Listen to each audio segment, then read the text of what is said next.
The Duchess of Malfi by John Webster. The Duchess of Malfi is a drama written by John Webster.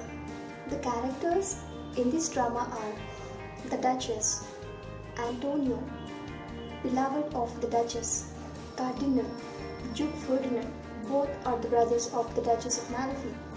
Bossola is the villain in this drama. Julia is the mistress of Cardinal. Duchess of Malfi is the story which is concerned about the murder of the sweetest innocent, which causes a reaction. This is the murder of the Duchess of Malfi. So the plot of this Duchess of Malfi is, it consists of the story of the young Duchess of Malfi who secretly marries her steward Antonio, disregarding the warning of her brothers Cardinal and Duke Ferdinand. Such an unequal marriage with a person of low rank or status in society is considered by the brothers as the ultimate disgrace to the family. They place in her employment a villainous slave, Bossola, in order to find out her secret. Once they are certain of this, they inflict on the Duchess terrible punishment and ultimately she and her two children are brutally strangulated. The murder of the sweetest innocent causes a reaction. Thus, the story of Duchess illustrates the fact that sin is followed by sure and swift retribution. Ferdinand becomes insane imagining that he has become a wolf. The Cardinal is killed by Bossola, who is filled with remorse for his earlier evil deeds. Bossola also kills Antonio, mistaking him for the Cardinal, and he in turn is killed by Ferdinand. And the other plot, it deals with the story of Julia. Julia is the character who makes a silent, furtive entry in the first act of the play. She meets Cardinal as his mistress in Rome. And the themes in this drama are the conflict and disguises. So the conflict, it's the conflict between appearance and reality. This is one of the major themes and it is suggested in the very beginning of the play. The Duchess tells her brothers she will never marry, but proceeds immediately afterwards to court and marry her steward, Antonio. She seems to be innocent and simple, but in reality she is capable of the greatest secrecy and cunning. The Cardinal appears to be a saintly figure, but in reality he is an evil man who corrupts and poisons the wives of other men. Finally, he plots the murder of his own sister to compound his earlier mistakes. The most complicated presentation of the theme is found in Bossola, in whom it is made visible through the use of disguises, though they are in fact less important than the invisible disguising of his true nature at the beginning of the play.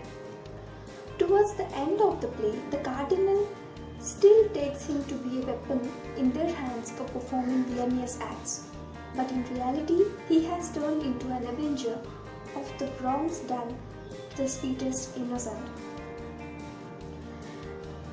And the courtly reward.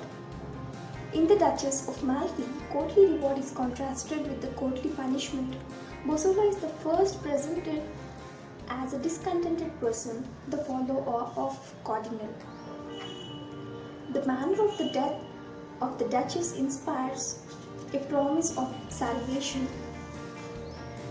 And next, coming to the motives of the Duchess of Malfi are revenge, the supernatural, mental imbalances, intensity of moral vision. Duchess has a poignant impact. So, discussing on this, revenge. The chief feature of the Duchess of Malfi is its revenge motive that stretches across the entire tragedy. Imagery of violence, decay and corruption has been abundantly used to intensify the atmosphere of terror. The revengeful brothers of Duchess are both villains who carry their evil designs for the farthest limit of human depravity.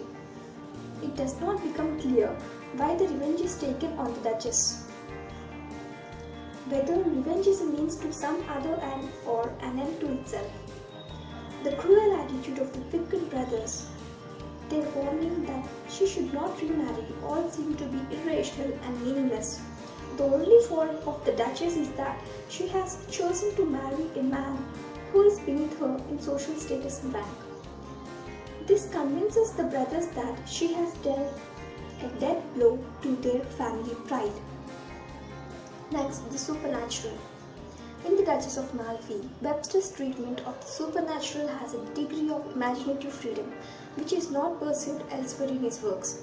He does this better than he manages the handling of the traditional revenge motive.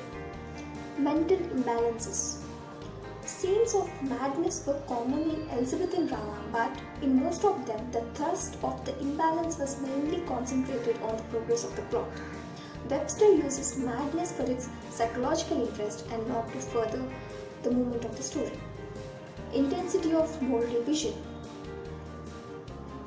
Webster's main contribution to the revenge tragedy was the didactic thrust of his writing. In The Duchess of Malfi, revenge is made to look ugly and repulsive. And lastly, the motive. Duchess has a poignant impact. The death of the Duchess moves us more deeply than anything else in English drama. Hence, this is the characters, themes, motives and summary of The Duchess of Malfi. Thanks for watching.